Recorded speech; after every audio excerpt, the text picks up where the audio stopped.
एक बड़ी पुरानी कहावत है, खैरात की जूती और उधार का नाड़ा, पर्दे मुल्ला ब्याह उधारा। पाकिस्तान को हालांकि कोशिश किया अमेरिका ने छप्पर फाड़ के इधर बीच मदद करने का, लेकिन कहते हैं ना कि जब आपके दिन खराब हो तो आप ऊंट पर क्यों न बैठे हो, कुत्ते फिर भी काट लेते हैं। पाकिस्तान में जहां एक तरफ भीषण तबाही आई तो वहीं दूसरी तरफ अब तो पाकिस्तानी सेना पर ताबड़तोड़ हो रहे हैं हमले। जानेंगे पाकिस्तान में कैसे बवाल मचा हुआ है और इन सब के बीच में पाकिस्तान की तबाही की रफ्तार रातों रात क्यों बढ़ रही है। आइए जानते हैं इन खबरों को विस्तार से। कहते हैं कर्म का फल मिलता है, वही इस वक्त पाकिस्तान के साथ हो रहा है। पाकिस्तान ने काफी जद्दोजहद की, बहुत आगे पीछे घूमा। बाजवा ने अमेरिका के लिए लगभग अपनी पद प्रतिष्ठा सब कुछ को दांव पे लगा दिया। अब इसे आप पद प्रतिष्ठा को दांव पे लगाना ही बोलेंगे कि बाजवा की अमेरिका से बातचीत होती है, अल जवाहिरी की मौत होती है और अल जवाहिरी की मौत पर सीधे सीधे तालिबान ये कह देता है कि पाकिस्तान ने सही नहीं किया, पाकिस्तान ने अपने एयर स्पेस को दिया। और इस बार तालिबान ने सीधे सीधे पाकिस्तान का नाम लिया। इससे ही आप समझ सकते हैं कि बाजवा ने कितना बड़ा रिस्क लिया कि अब खुल्लम खुल्ला तालिबान के सामने आ गया पाकिस्तान कि हाँ भैया, हम अपनी प्रॉफिट के लिए तुम्हें भी धोखा दे सकते हैं, कोई बहुत बड़ी बात नहीं है। अब इतनी मशक्कत करने के बाद बाजवा को फल मिला। बाजवा को ये फल मिला कि IMF ने $1 बिलियन का लोन पास कर दिया कि चलो हम $1 बिलियन देंगे। लेकिन ये $1 बिलियन का लोन पाकिस्तान को मिलता उससे पहले ही पाकिस्तान के अंदर तबाही शुरू हो गई और ये तबाही थी बाढ़ की भीषण तबाही। ये तबाही इस तरीके से छाई कि यहाँ तक कि UN के प्रमुख को भी यहाँ पर आना पड़ा और UN के प्रमुख से कोशिश किया पाकिस्तान ने कि और भी पैसे निकलवाए जाए। पर जो आंकड़े निकल कर आ रहे हैं ना, वो आंकड़े ये कह रहे हैं कि $1 बिलियन तुम्हें मिल गया तो ये ऊंट के मुंह में जीरा के अलावे कुछ भी नहीं है। क्यों? क्योंकि कुल तो नुकसान तुम्हारा अभी तक 18 बिलियन से ऊपर का हो चुका है। और ये नुकसान कैसा नुकसान है? जो काफी बड़ी बड़ी सड़कें, कई किलोमीटर तक की सड़कें ये तबाह हो चुकी हैं, सड़कें बह चुकी हैं, इंफ्रास्ट्रक्चर तबाह हो चुका है, बहुत सारी चीजें यहाँ पर तबाही के आलम तक पहुँच गई है। जो GDP ग्रोथ रेट माना जा रहा था कि 5% के हिसाब से जाएगा, वो तुरंत घट चुका है और वो GDP रेट आ चुका है 3% पर। अब पाकिस्तान की स्थिति आप समझ सकते हैं कि किस तरीके से आर्थिक तौर पर पाकिस्तान पूरी तरीके से तबाह हो रहा है। पाकिस्तान की ये तबाही अभी और कंटिन्यू चल ही रही है। क्यों? क्योंकि पाकिस्तान को खाद्यान्न मिलने भी मुश्किल हो गए हैं, खाद्यान्न भी नहीं मिल रहे हैं। हालांकि तुर्की, अजरबैजान जैसे देश ये कह रहे हैं कि हम यहाँ पर मानवीय सहायता पहुँचा रहे हैं। वैसे तो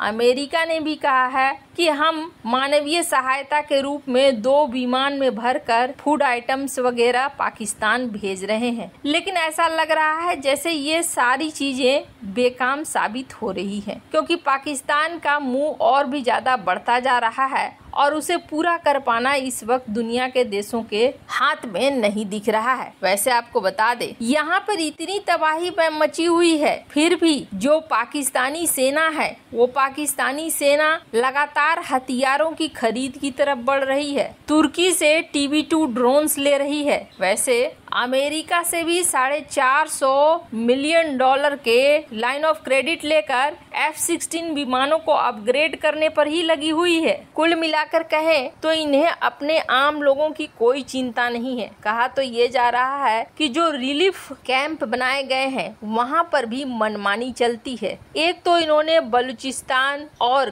खैबर पख्तूनख्वा के लोगों के साथ भेदभाव करना शुरू तो किया ही है, साथ ही साथ अल्पसंख्यक समुदाय के लोगों के के साथ भी रिलीफ कैंप में किए जा रहे हैं भेदभाव। पर कहते हैं ना, आप जैसे होते हैं वैसा ही कुदरत भी आपके साथ करता है। और इस वक्त तो पाकिस्तान ने सिर्फ दुनिया भर में अपने दुश्मन ही बनाए हैं। अफगानिस्तान के साथ भी दुश्मनी अब पाकिस्तान को बहुत भारी पड़ रही है, क्योंकि ये पहली बार है जब पाकिस्तानी सेना ने खुद सामने आकर इस बात को स्वीकार किया है कि पाकिस्तानी सेना पर बहुत बड़ा हमला हुआ है और इस हमले में पाकिस्तानी सेना को निशाना बनाया गया है, जिसमें पाकिस्तानी सैनिक ऊपर चले गए हैं। वैसे आपको बता दें, इस वक्त पाकिस्तानी सेना पर लगातार हमले हो रहे हैं और ये लगातार हमले अलग अलग दिशाओं से हो रहे हैं, जैसे कि अफगानिस्तान की तरफ से भी हमले हो रहे हैं, टीटीपी की तरफ से भी हमले हो रहे हैं, बलूच विद्रोहियों की तरफ से भी हमले हो रहे हैं। खैबर पख्तूनख्वा का इलाका और भी ज्यादा संवेदनशील हो गया है। दरअसल बात यह है कि पहले से लोगों के अंदर तो विद्रोह था ही, ऊपर से इस बाढ़ के समय जिस तरीके से पाकिस्तानी सेना ने दिखलाया है, पाकिस्तानी सेना और लोगों का दमन कर रही है, जिससे ये और भी ज्यादा बौखलाए हुए हैं। वहीं अफगानिस्तान की बात करें तो अफगानिस्तान पहले से ही नाराज है अल जवाहिरी की मौत को लेकर। अब इसी दौरान कहा जा रहा है कि खैबर पख्तूनख्वा इलाके में सीधे सीधे हमला कर दिया अफगानिस्तान की ट्रूप ने और अफगानिस्तान ने इंटरनेशनल बॉर्डर को क्रॉस किया। ये पहली बार है जब अफगानिस्तान से पाकिस्तान के अंदर घुसे लोग खुर्रम डिस्ट्रिक्ट में पहुंचे, अफगानिस्तान के लड़ाके यानी तालिबानी लड़ाके, और इन्होंने यहाँ पर सीधे सीधे पाकिस्तानी सेना पर हमला बोल दिया। पाकिस्तानी सेना पर हमला बोलने के बाद जो आधिकारिक आंकड़ा पाकिस्तानी सेना ने सामने रखा है वो आधिकारिक आंकड़ा है 3 का। उन्होंने कहा कि